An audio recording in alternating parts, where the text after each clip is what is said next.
The word was spoken by the mouth of the prophets. Let it be. Times of hard working and poverty of souls. The flesh is at a crossroads. Behind the walls of lies, vices of hearts, the human heart despises the truth. Doomed to misery, blind slaves, systems of hungry spawn. And among all this crowd, nuggets hide in empty apartments on the outskirts of cities, tormented by everyone and at all times, utter the word of life with pure lips. The weak string will sink into the deep of oppression, and after it, a new life will be reborn under the all-seeing eye of God, the Spirit of Truth. I welcome you to the Movement to the Light platform. We will not tell you how to act, how to think, and what to do. We only give you access to information and how to dispose of it. Decide for yourself. I want to say in advance that you should not look for justice, but you should look for yourself and your place in this world. Because in the world of manipulation and deception, it is difficult to find the right answers. From our side, they will also not be given. Only the keys will be given, so that you can independently participate in the assembly of the game called life. And today, it's time for the 8th episode. The word is not a sparrow. There is beauty in the world, for there is order in the world. The order of the world comes from design. The purpose of the world is to develop and multiply. The beauty of the world isn't its diversity and play. The game is the basis for the development of the world, but only the game where there is multiplication. In order for the world to develop playfully, the world is given sounds. The sound is not a cacophony, but a word. The word is given the world, so that it may have order. The order of the word is based on the spirit of truth. Animals or people, everyone has this order inside, but not everyone is able to preserve, transmit and multiply it. Every living being has development of it, multiplies life through the word. But every being is more dead if it sees the word as a form, not as a content. The word is given to animals so that they may develop, and the word is given to man so that he may develop, but the development of man doesn't consist only in the multiplication of life, but consists in many things. Much is art, there is creativity, there is innovation and ideas. Man is given more than others, and his word carries meanings more than others. It is necessary to remember that the word is given not only to convey information, not only to convey meaning but to delight, but also to affirm choice as well as for creativity. For the ability to express many facets of your soul, the man who forgets this is dead. For the soul is dead who has made the word the object of speech, but has forgotten that the word is the object of meaning. That is the soul that doesn't value its word, that it is responsible for its word, that can speak idly, that can take back the word with impunity. The soul that doesn't care about the purity of its word is dead, because it has forgotten that the word is given to convey facets, that the word is the depth of thought, is the inner, the content of a person. The value of words determines the value of the soul. Every soul values its word if it assembled correctly, if it is order, and much will be given to this soul, much in trials, but also much in grace. Value the world, man, for the world it is made through eternity, but the word that has value. As the Holy Scripture said, the first was the Word, and the Word was with the God, and the Word was God. And now there is no God, but words remain, but only empty and idle words, as mentioned in previous broadcast. There is nothing behind the words, everything is hidden in the context. Yes, only the context of all words is God, and if there is no God, then there is no context. It's funny, isn't it? But people live, thrive, build cities, exchange information.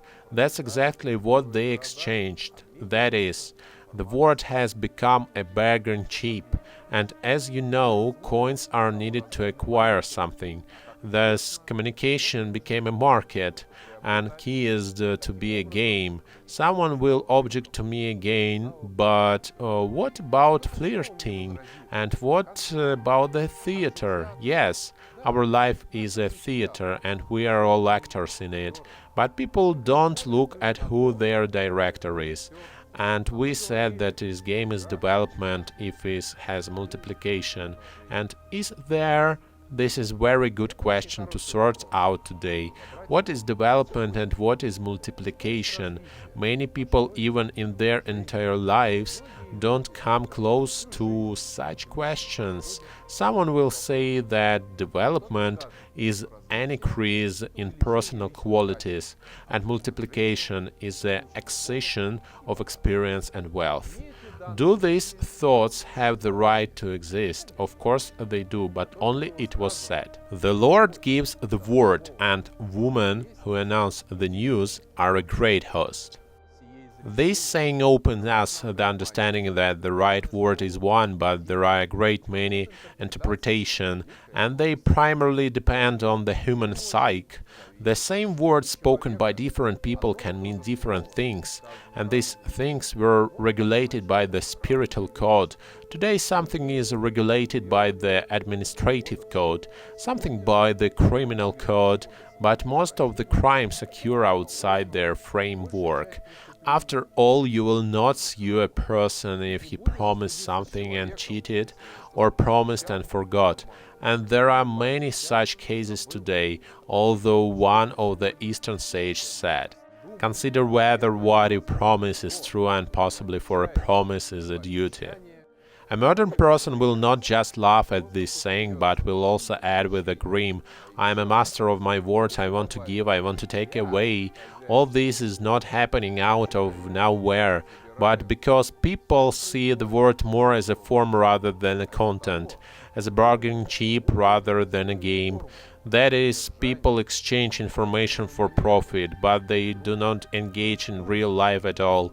In order to multiply through the world, cause personal benefit is in the first and sometimes in the main place, but it was worth remembering that.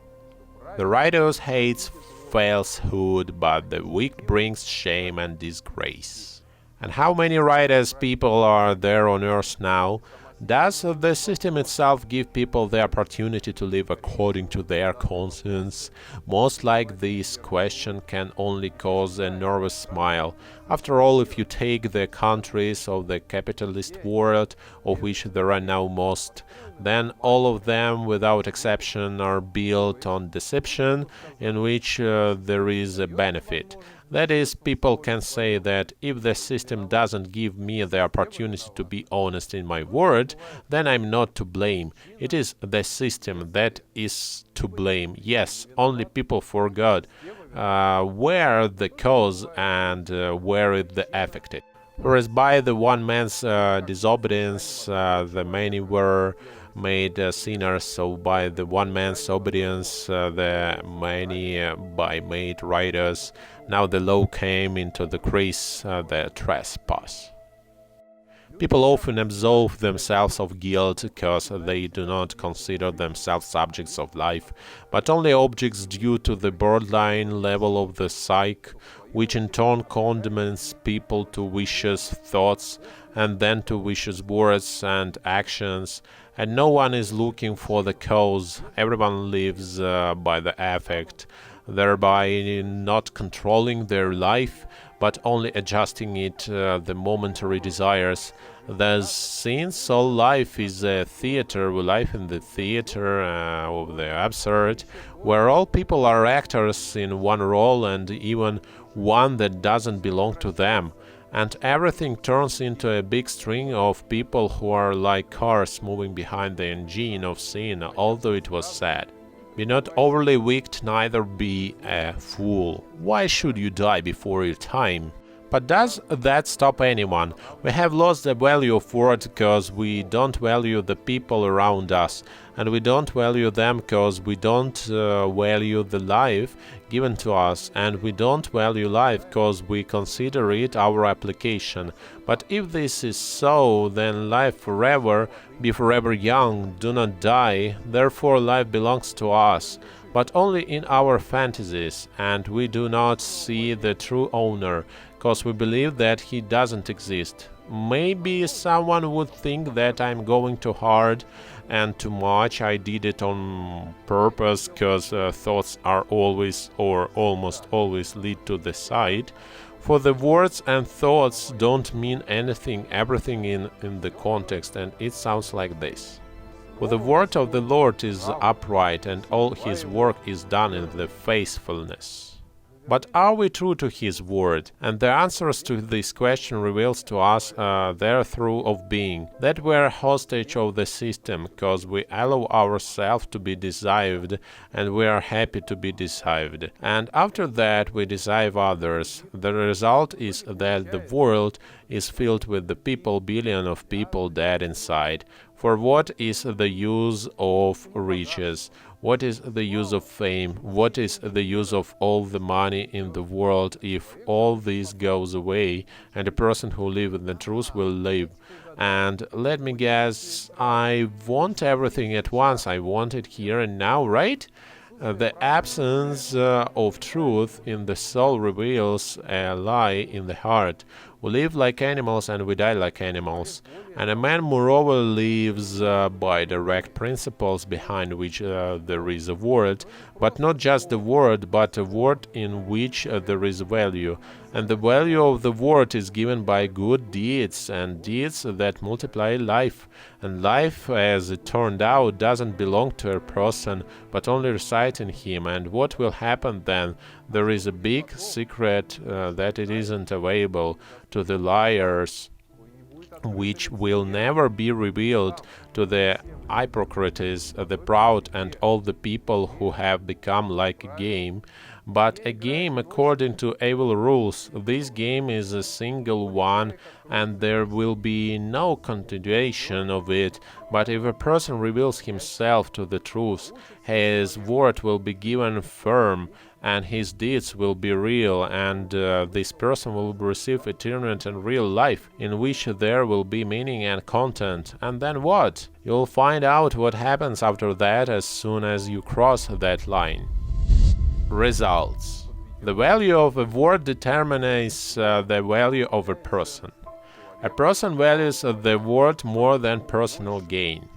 The absence of the writers around doesn't give the right to be like dirt. The ability to preserve oneself as a human being opens up eternal and real life. Eternal and present life flow exclusively from God. And one last thing, remember, one series will not give an exhaustive answer to everything. We did this deliberately so you would come to the conclusion that there is no answer to everything, that the answer to everything lies in the answers so many questions. These questions will be discussed in the next series, which will complement each other, so that you have a complete picture, because the whole, although it is a combination of many details, is not always identical to them. Like a word, although it is a combination of many letters, but it isn't letters initially. And for the individual letters to still become a word, this will require the right effort. This is the end of the day, and peace be upon you and your home.